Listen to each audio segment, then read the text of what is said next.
How to verify your Epic Games account. Hey everyone, welcome back to our channel. In today's video I will guide you on how you can verify your Epic Games account, so make sure to watch the video till the end. Now, to verify your Epic Games account, just go to epicgames.com and make sure to log into your account. Once you log into your Epic Games account, just tap the three lines option from the top right hand side of the screen. Then tap on your little account icon that you can find here. Then from here you'll find one of the option that says account, so just go to the account option here, and once you go to the account option you will be able to see this type of interface where you'll find the account settings from the top.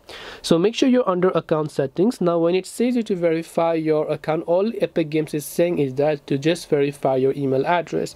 So in my case I have it already verified, but if you haven't done so, you'll find email address option.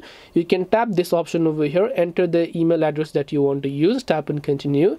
Then it is going to send a verification code to that email address, which you have to enter it, and then after that your Epic Games account will get successfully verified. So all it is saying is to either verify your email address or your phone number.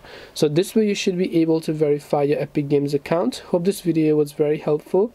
If you have got any more questions, then feel free to also leave them down below. Thank you for watching till the end of this tutorial, and see you soon in our next video.